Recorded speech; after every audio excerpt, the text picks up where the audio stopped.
13 September. भगवंताला शरण जाऊन मनाने भगवंताशी नाते जोडून ठेवावे. भगवंताला शरण जाण्यात देहबुद्धी अभिमान आड येतो, परिस्थिती आड येत नाही. ती व्यसनाच्या आड कोठे येते? अभिमानाला जाण्यास जे जे कराल ते ते भगवंतास अर्पण करावे. तोच करता आपण काहीच करीत नाही अशी भावना ठेवावी, म्हणजे अभिमानही भगवंतास अर्पण करावा. आपण भगवंताशी काही ना काही कारणाने संबंध ठेवावा. त्याच्याशी बोलावे, त्याचे नाम घ्यावे. नामासारखे दुसरे खरे साधन नाही. एकदा ज्याला नामाची गोडी लागली त्याला प्रपंचाची भीती वाटू लागते. इतके विषय त्याला कडू वाटू लागतात. वासरू घेऊन गेले म्हणजे जशी गाय पाठीमागून येते त्याप्रमाणे नाम घेतले की भगवंत त्यामागे येतो. परमात्म्याच्या नावाने संसार बिघडतो हे म्हणणे चुकीचे आहे. नाम घ्यायचे म्हणून कर्ममार्ग सोडू नये.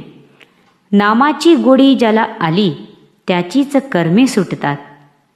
नामात प्रेम येईल असे करावे. नामाचा अनुभव नाही असे म्हणणे खोटे आहे. पण आपण ते जितके घ्यावे तितके घेत नाही.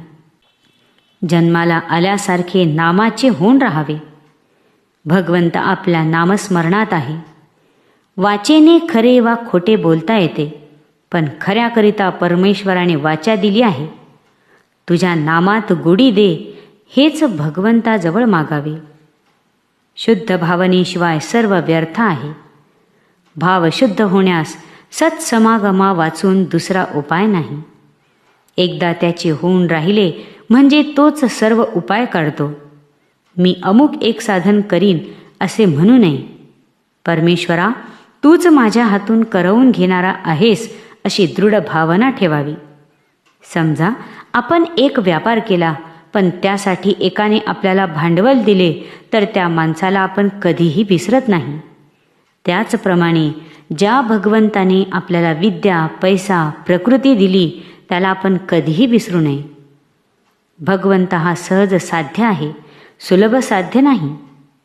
निसर्गाने जे आपल्याकडे येते ते सहज होय. म्हणून सहज साध्य याचा अर्थ फलाची अपेक्षा नसणे आणि कर्तव्याचा अभिमान नसणे हा समजावा.